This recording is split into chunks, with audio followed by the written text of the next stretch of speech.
Harry, Harry Potter, qu'on m'amène Harry Potter, je cherche Harry Potter, il est où ce jeune délinquant? Harry Potter, où es-tu? Harry Potter, Harry Potter, Harry Potter, où es-tu? Harry. Eh, psst, Ron. Mais quoi, Harry, je suis occupé à essayer de pas me faire piquer Hermione par Krum. Ouais, je sais, t'es super mal, mais je crois que Dumbledore s'est rendu compte qu'on avait bouffé fume sec. Harry. On est mal. Je pense qu'il faut qu'on aille demander conseil à Hermione.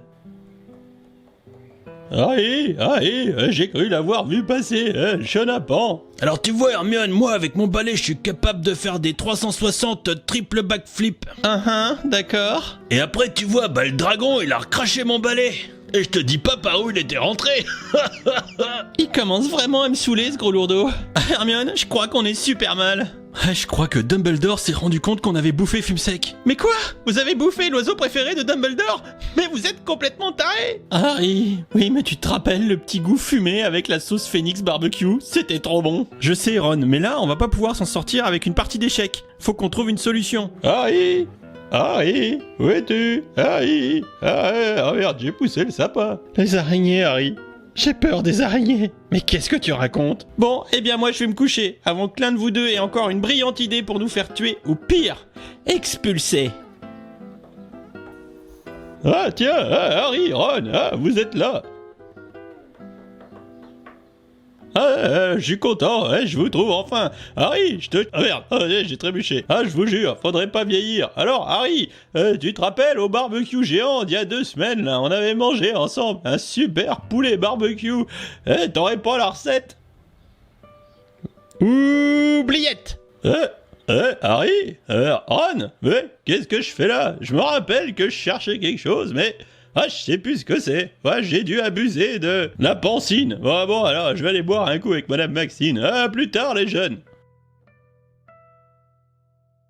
Et salut tout le monde, après cette intro de qualité et la dégustation du phénix grillé, vous avez compris qu'on va parler de Harry Potter et du set de la Tour de l'Horloge 75-948. C'est un set de la vague de 2019, c'était sorti le 1er juin pour 100 € chez la brique danoise préférée qu'on aime tant. Et bien évidemment, c'est du Harry Potter et c'est accompagné d'une ribambelle de mini-figurines, 8 en l'occurrence, et 922 pièces. On va bien évidemment dans cette vidéo découvrir le set sous toutes les coutures, les figurines, le bâtiment, tout ça, mais à noter qu'on a ici un rapport qualité-prix qui est correct, à 68 € du kilo. On est dans la moyenne, voire même dans la fourchette basse des tarifs sur les vagues 2019, 2020, voire même 2018. C'est plutôt bien positionné. On relèvera qu'au moment où je tourne cette vidéo sur Amazon, il est à 67,49 €, moins 33%. Donc n'hésitez pas à vérifier les prix et à profiter du lien qui est dans la description de la vidéo pour ceux qui regardent la vidéo quand elle sort.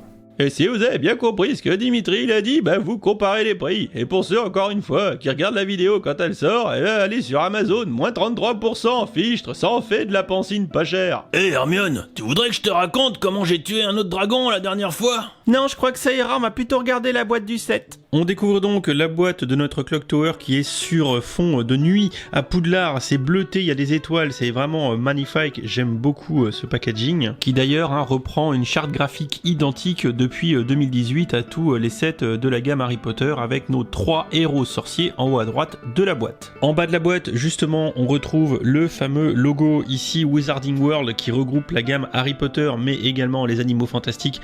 Mais là aujourd'hui, ce sera que du Harry Potter et on découvre en bas à gauche la pléthore de minifigurines qui va accompagner ce set, et ça franchement ça va être cool pour les fans de la brique danoise du côté de Poudlard. Et comme d'habitude sur la face arrière on va largement se spoil du contenu de la boîte puisqu'il s'agit ici d'un playset qui va avoir pas mal de fonctionnalités, mais on va peut-être se garder du suspense un petit peu pour plus tard et découvrir ça lors de la review. En tout cas c'est très bien mis en scène comme d'habitude. Je vais ouvrir la boîte et on va regarder le contenu. Dans le cas présent on remarquera quand même que c'est des scellés sur la boîte. Bon c'est plutôt cool, ça évite de la mascander quand on l'ouvre. Ça c'est un bon point qui est malheureusement pas forcément généralisé chez Lego. Côté unboxing, on découvre ici 6 groupements de sachets quand même, donc il y a un petit peu de pièces. On a également une belle notice de toute beauté sous le ciel étoilé de Poudlard et 2 petites planches de stickers. La première qui va nous permettre d'habiller les murs extérieurs et certaines petites choses à l'intérieur de Poudlard. On voit d'ailleurs le Choixpeau et Fume Sec.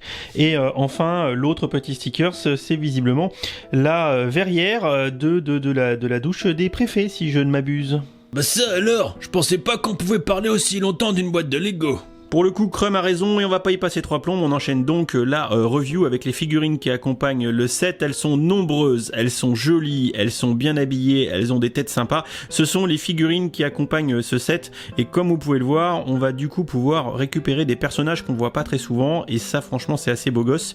Et d'ailleurs ce n'est pas, je pense, la chère Madame Maxime qui doit être en train de s'enquiller un godet qui va là aussi nous contredire. Et pour commencer, on voit grand, voire même très grand avec Madame Maxime, la directrice de l'école française de Beaubaton, avec des jambes et un torse exclusif avec une belle impression vraiment de qualité. La tête par contre est la même que celle du carrosse de Beaubaton qu'on a déjà vu sur la chaîne. On remarquera qu'ils lui ont vraiment fait une tête bien fripée à la Miss Maxime et par contre les impressions dans le dos sur la jupette en l'occurrence sont vraiment de toute beauté. C'est très joli et encore une fois exclusif. Si on regarde maintenant la figurine de Fleur de la Cour, eh bien on va retrouver une tête qu'on a déjà vu sur 4 figurines, sur Alice Slater de la gamme Jurassic World, mais encore une fois également toujours sur Fleur de la Cour qu'on a pu voir par exemple dans le set du Magyar à pointe de 2019. Les jambes sont tout à fait standards, par contre le torse avec les petites fleurs qui sont magnifiques et là aussi exclusif. Et face arrière, ça c'est la tronche qu'elle tire, Fleur, quand Ron essaye de la draguer. Voilà,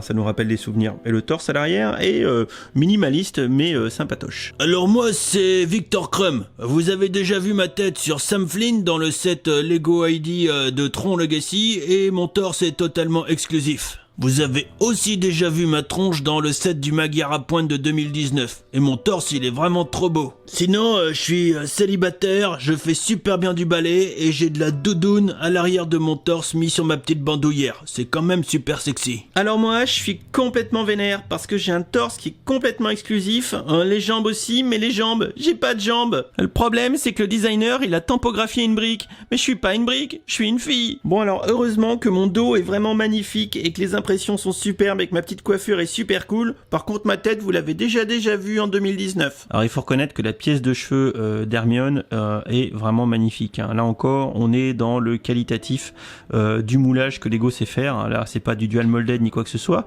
mais c'est juste beau. Pour Harry Potter, eh bien le torse est exclusif, il est magnifique. La tête, on va faire l'impasse parce qu'en fait on l'a déjà vu dans 6 sets au moins de 2019, donc c'est du normal business. On appréciera les impressions à l'arrière et la petite tête pas contente d'un Harry Potter qui s'est fait cramer en train de bouffer fume sec. La tête de Ron, on l'a déjà vu dans la cabane d'Hagrid de 2019 aussi, mais surtout ce qui est exclusif c'est son torse. Regardez la risée du film quand il débarque avec cette tenue que sa mère lui a trouvée. Franchement c'est dégueulasse et c'est très bien rendu en brique danoise.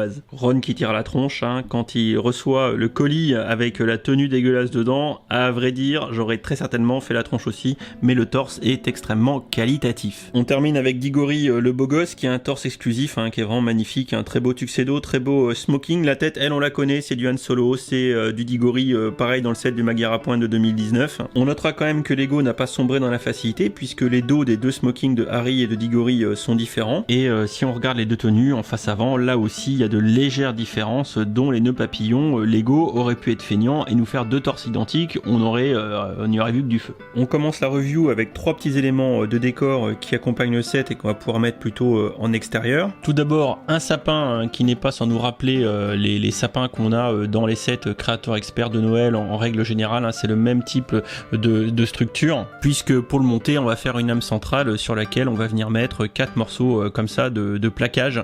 Voilà, c'est tout à fait standard dans la gamme créateur expert. On a également 2 tables richement décorées avec des petits stalactites pour nous rappeler l'ambiance hivernale du film, de la petite verrerie, peut-être même du cristal. On est riche à Poudlard, on ne lésine pas sur les moyens pour mettre bien nos invités et pour qu'ils puissent s'en coller une petite derrière l'oreille. Attention, l'abus d'alcool est dangereux pour la santé. Je vous propose maintenant qu'on s'attaque un peu à l'extérieur, la fidélité de notre set, de notre clock tower, de notre tour de l'horloge, un bâtiment qu'on voit pas si souvent que ça dans les films, et comparons-le avec des photos officielles pour voir un petit peu si on est bien ou pas. Et je vous montre cette photo que j'ai prise à Londres quand j'avais été avec des amis visiter les studios de la Warner avec la maquette qu'on voit à la toute fin de l'expo. Alors excusez-moi, la lumière c'était dégueulasse et j'avais un téléphone tout pourri. Alors tout d'abord, la grande salle, elle est là. Et où est-ce qu'on se situe avec notre Clock Tower? Et ben c'est le bâtiment qui est derrière, qui est ici, c'était caché avec la petite flèche qui est là, et le bâtiment et l'horloge, elle est derrière. C'est assez dur à situer. Sur cette seconde photo prise par mes soins avec une lumière tout autant dégueulasse, on voit le fameux bâtiment qui est ici, donc on va le décrire un petit peu après. Surtout, ça nous permet de voir qu'on a une petite cour qui est juste ici, qui connecte avec le fameux pont pour lequel on a différentes scènes ô combien mythiques du film, dont l'explosion finale, hein, bien sûr, évidemment. Et si cette fois on utilise cette photo que j'ai trouvée sur le net qui a été prise dans de bien meilleure qualité, on retrouve toujours au premier plan le pont qui explose encore une fois à la fin du dernier épisode avec les talents de pyrotechnicien d'un certain acteur qui fait boum dès le début du film. On a tout d'abord au pied de notre Clock Tower ici une petite cour. Alors logiquement je crois qu'ils vont à Préolard en partant de cette cour. Bon alors, si on regarde le set, on est d'accord que la petite cour, elle est vraiment rendue à sa plus simple expression. Je pense d'ailleurs que les modeurs vont venir l'agrandir très largement, parce que là, la cour, elle est vraiment, on va dire, relativement petite. Pour ce qui est du bâtiment en lui-même, eh bien, on voit que c'est un bâtiment de type, on va dire, rectangulaire, avec un débord sur la face avant,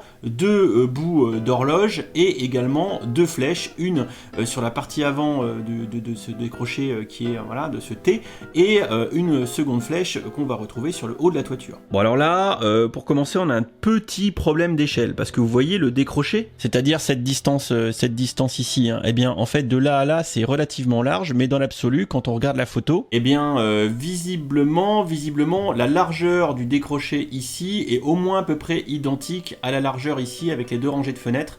Et ici, on notera également qu'on a une petite avancée sur la gauche ici, avec du coup, on va dire, une petite partie de toiture. Ce qui est plutôt bien recréé, parce que du coup, on la retrouve ici, la petite bout de toiture, avec le petit décroché qu'on retrouve sur la partie gauche. De ce point de vue-là, c'est plutôt fidèle. Par contre, on voit quand même que sur le côté droit, ici, ça aurait mérité d'être un peu plus large, limite doublé en largeur, et sur le côté gauche, c'est pareil, ça aurait mérité d'être un peu plus large. Là, disons qu'il manque quelques rangées de briques pour que la proportion vis-à-vis de la photo du film soit un peu plus respectée. Si on retourne sur le haut de notre Clock Tower, on se rappellera donc qu'on a une double horloge comme ça, avec un très beau mécanisme, c'est magnifique, et surtout une première petite flèche sur le décroché à l'avant, et une grande flèche sur la partie principale de la toiture. Alors de ce point de vue-là, c'est plutôt pas mal, parce qu'on voit bien la première petite flèche sur la pointe de la toiture qui part vers l'avant, et la seconde flèche à l'arrière qui est sur la partie principale de la toiture. Seule problématique, c'est l'échelle, parce que quand on les regarde, elles sont quasiment toutes les deux de la même hauteur, la petite et la grande, alors que logiquement la grande doit être bien plus haute que la première. On le voit bien là quand on regarde sur la photo, la première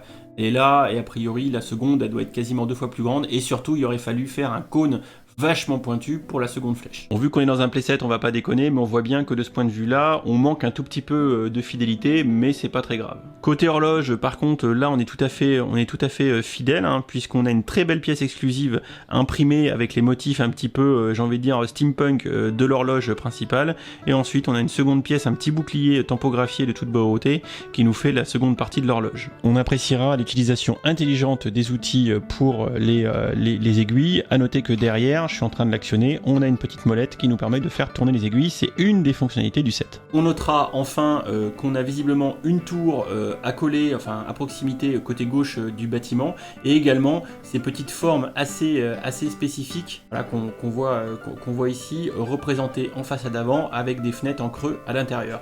Et là pour le coup on pourra remarquer que c'est quand même plutôt pas mal représenté, on a cette architecture, on a les fenêtres à l'intérieur, c'est plutôt pas mal fait. Également sur le côté gauche on retrouve la fameuse tour que je vous parlais à l'instant, qui est pas très visible sur la photo mais qu'on retrouve dans le playset et qui nous permettra également de faire la jonction avec les autres playsets qui vont avec, par le biais des blocs techniques qui sont ici avec les pinoches qui vont bien. A noter que pour m'amuser, pour faire les photos de miniatures du set, j'avais mis un petit kit de guirlande à l'intérieur et ça rend modestement. Je sais pas comment ça va rendre à l'image une fois sur le PC, mais disons que les petites lumières comme ça derrière les fenêtres, bah écoutez, je trouvais que ça faisait beau gosse, ça ramène du charme, et c'est vrai que l'illumination de nos sets Lego, c'est un vrai sujet, et ça apporte un vrai plus pour ceux qui arrivent à mettre de la lumière dans leur set. Rapidement, du coup, l'envers du décor, toujours avec les LED, pour que vous puissiez un peu voir le montage de l'Apocalypse que j'avais fait en mode behind the scene, et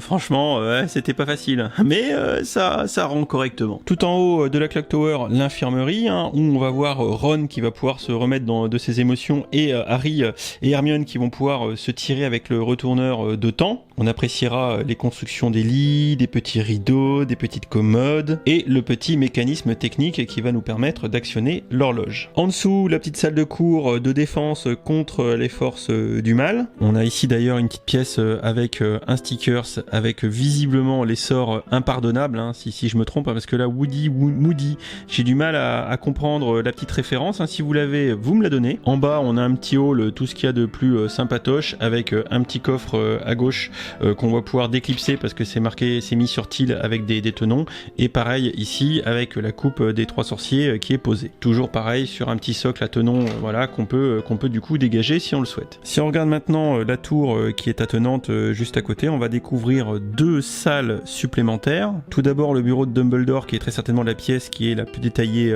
du set, avec son bureau qui possède un très beau stickers, la petite plume, le bac de Pansine à gauche. Sur le pourtour, des petits stickers avec les tableaux, les bouquins. Dans les pièces cylindriques dans le fond, on retrouve à gauche le Choixpeau, et à droite Fume Sec qui a fumé sec sur le barbecue. Et en dessous, très sympathique réalisation de la salle de bain des préfets, avec les fontaines qui sont faites avec des sabres laser et des pièces en gold, c'est très sympa, avec le fond de l'eau qui est très bleu, ça c'est très très cool. Et bien sûr, le stickers toute beauté de la sirène qui est dans les vitraux de la salle de bain des préfets, ça c'est franchement très joli. Et pour terminer en beauté, eh bien, le petit mécanisme qui nous permet de faire danser nos figurines. Voilà de quoi rajouter un petit peu de divertissement à nos figurines et de jouabilité aux plus jeunes qui auront ce set et qui pourront du coup ça tourne, pourront faire danser les mini-figurines. Voilà qui on termine avec cette review qui est très certainement beaucoup trop longue. J'espère que tout d'abord vous avez aimé l'introduction de qualité où je raconte des conneries. Si ça vous a plu, j'en referai avec très grand plaisir. Voilà, humour à pas cher évidemment. Ensuite, ce que j'aime beaucoup en termes de conclusion et d'avis sur ce set, c'est que c'est relativement fidèle par rapport aux photos de la maquette originale qui a servi au plan aérien pour les films de notre saga préférée bien évidemment. D'un point de vue architectural, je trouve que modulo quelques petits problèmes d'échelle, eh bien Lego, les designers se sont vraiment bien aidés des photos très certainement de la maquette qu'ils ont pu, j'imagine, utiliser pour reproduire sur la partie externe du set, eh bien les détails de la maquette, et ça plutôt c'est plutôt très très cool. Enfin, les peu de fonctionnalités qui sont présentes sont intéressantes, c'est un playset, les ch'tis d'enfants pourront s'amuser avec, à faire danser les figurines ou à faire tourner l'horloge, c'est relativement limité, mais néanmoins on pourra également se servir des petites pièces qui sont à l'intérieur pour jouer avec, ça devrait être relativement sympa. Surtout ce qu'on va apprécier, c'est connecter cette Clock Tower aux 2 sets précédents que sont la grande salle de Poudlard et bien évidemment le Whomping Willow, donc le Saule Cogneur. Troisième partie de cet assemblage de playsets pour recréer un Poudlard playset, et bien cette Clock Tower est vraiment très sympathique. On ne manquera pas de la compléter avec le set de 2020, la tour d'astronomie, qui arrivera ensuite bien évidemment. Voilà, un beau petit set qui possède de base un rapport qualité-prix plutôt intéressant. N'oubliez pas qu'actuellement au moment où je tourne cette vidéo, moins 33% sur Amazon. N'hésitez pas à utiliser le lien que je mettrai en description et en commentaire épinglé. Ça vous fera gagner, ça vous fera faire des économies. Moins 33%, 67 au lieu de 99 balles. Clairement, c'est l'objectif, puisque c'est le prix le plus bas que j'ai pu constater pour acheter ce set. Ne l'achetez pas plus cher. Profitez de la ristourne pour compléter votre set de Poudlard, votre château de Poudlard en playset. Franchement, le rendu quand on a les 4, c'est très sympa. Ne manquez pas cette Clock Tower qui également possède de très jolies mini-figurines. Voilà mon avis final à l'achat. Oui, à pas cher, oui, à 100 balles, non. Et puis voilà, j'espère que cette review vous aura permis de vous décider ou pas d'acheter ce petit set. En tout cas, moi je me suis beaucoup amusé à faire cette review, j'espère que ça vous a plu. N'hésitez pas, si c'est pas déjà le cas, à vous abonner, activer les notifications, allez suivre le Twitch, allez sur le Discord, raconter des conneries, à regarder la chaîne secondaire des replays, enfin bouf, il y a beaucoup trop de choses. Ah, voilà, on est mal, non, on est mal. Ouais, je crois qu'on est mal. Vous avez pas vu mon phénix? Je crois qu'il a disparu. Allez, je vous dis à bientôt pour la prochaine vidéo, ciao ciao. Fume sec, t'es où? Fume sec, alors, fume sec.